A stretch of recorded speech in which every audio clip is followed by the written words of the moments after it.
And I get the irony of making a video and posting it so that you can watch it on a screen, especially a video that is about how I'm trying to fight for less screen time in 2026.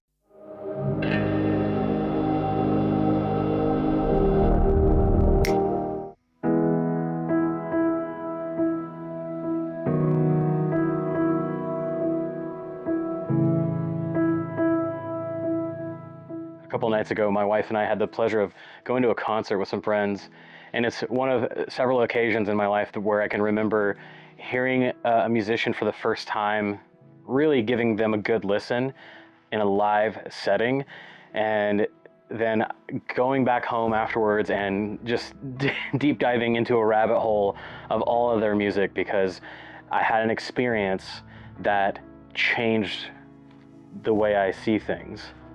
One of the artists sang a song that he called Far Sick, and I guess it's a term for feeling homesick for a place that you've never been to. As far back as I can remember, I have felt that feeling, longing for a place I've never been to. And I think part of it is really beautiful, and then I think it's also incredibly unhealthy to just live in that for long stretches of my life, which I have. I don't remember if it was a counselor or friend, or maybe I read it in a book, but it said to be where your feet are. And it perfectly captured this elusive state of mind, state of heart, state of presence that is so hard for me to capture.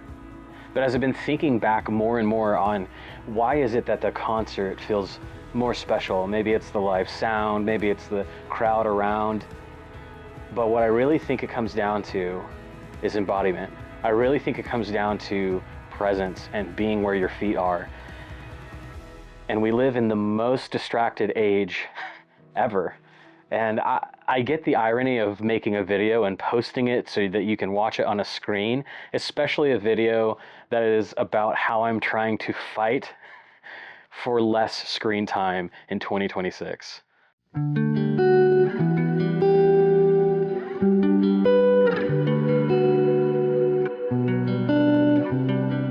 A well-mixed album can sound incredible on the right speakers, on the right headphones, and they can do a lot of fun things in the studio, but it never quite compares to the live experience. And it's always disappointing, at least for me, to go to a show and they sound nothing like the recording at all, unless they're purposely doing that and they're doing it well.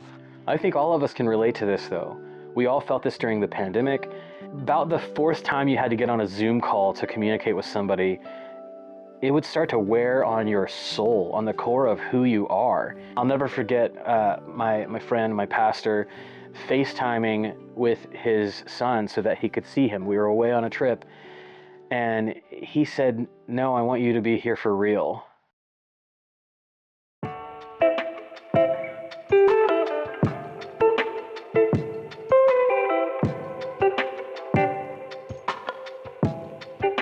It's really easy for me after the new year to get lost in chasing down the possibility of new habits and new rhythms.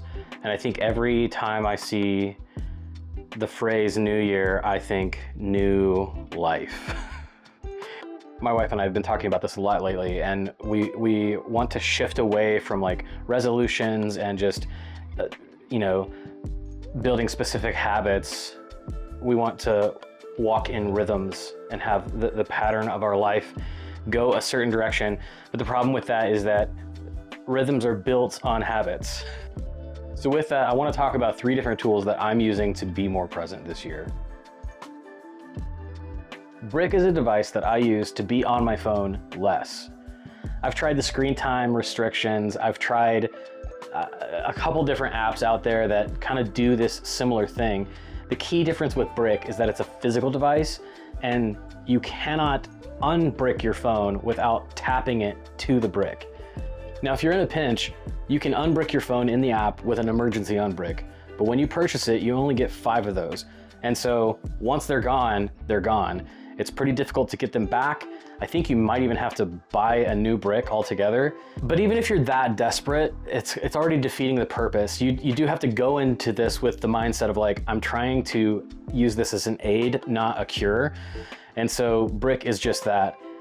Recently, one of the best updates they've had in the app is that you can now set schedules. And so I have a morning routine schedule. And so I cannot do anything on my phone until 9 a.m., which is when I get to my office. This has been crucial in limiting my screen time because I'll still, like a drug addict, reach for my phone, see that everything that I would want to access is bricked, including the App Store. So I can't even like download a game or anything like that. And so it's kind of by default built in this rhythm for me of taking my phone to my bedroom to plug it in for the night at 8 p.m. It's fantastic. Can't recommend it enough. I'll put a link in the description so you can buy your own brick. Speaking of being on my phone less, one of the rhythms that I've had throughout the past is using the ESV Bible app on my phone to read scripture in the morning. The problem with that is that it is just a hop, skip, and a jump away from every bit of distraction. Even certain apps that aren't bricked, I would find myself just casually checking email while I'm trying to actually listen to scripture. It's not a good time. And aside from scripture, there's other things that I just needed to focus on. I was gifted this Books tablet. It's an e-ink reader writing tablet. So think Remarkable, significantly less priced though, or like a Kindle that you can also take notes in. I think there actually is a version of Kindle that you can take notes in. So I do think that you are able to access the internet on this thing, but as you can see, it's not the kind of experience you're looking for. It's granulated, it's an e-ink reader, so it looks like a Kindle, so the graphics are not like anything to write home about. And I find that for me, this encourages me to not stray the path. I'm able to use this to take notes, to jot down things, especially on Sunday at church. I started using this to take notes so that I could just not be on my phone during the sermon. This has been a huge help for me. I'm able to capture things, capture ideas, and still get this kind of analog feeling, but it's in a digital scape. And so I can use the app, I can sync things online, I can drop things very easily with Google Drive and all that kind of stuff. And so this is kind of this beautiful analog digital hybrid system that enables me to still have some of the perks of technology without all the distractions. 2 years ago, I did a challenge in January where you developed these habits over the course of 30 days. And one of those habits that's stuck with me to this day is journaling in the mornings. It's a way for me to get my thoughts out. It's a way for me to write some prayers and to record like valuable memories that I don't want to forget. I learned from a book, 10 Ways Your Phone is Changing You by Tony Reinke, that when you take out your phone to record something or to capture a video or something like that, you're slowly rewiring the neurons in your brain to shut the memory off. And so basically you're telling yourself, don't remember this, you have it on your phone. I didn't want that to be the case for me. I wanted to be able to read through something, recount the faithfulness of God, see the different milestones in my life, and look back on important dates. And that's what my journal does for me. It's a time for me to practice gratitude in the morning. It's a time for me to just like dump all the thoughts out of my brain first thing in the morning without looking for distraction. And so it puts me face to face with the things that are going on in my life, and it lets me deal with them in a healthier way. I want to practice being where my feet are. I want to practice fighting for contentment. And I find that like if I'm laying in my hammock and I'm reading a book and there's a breeze in my yard and I can feel the sun beating down, I feel content.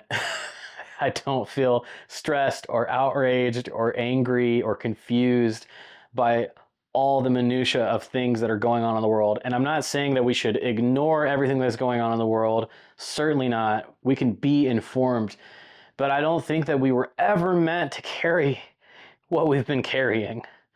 And so, man, maybe these tips can help you. Maybe these things can help you. And even if you don't get these specific tools or devices, you can like really kind of rethink your year and rethink the direction that your life is headed. And you can join me in the path to the return to analog, the return to taking back the time that we've been given and using it meaningfully and intentionally, rather than just being stuck in the scroll, the doom scroll, as they say. Um, yeah. Hey, I hope you liked this video. I hope it was encouraging for you. You don't have to do anything about that if you did. You can if you want. Turn off your phone, whatever you're watching this on, and go outside.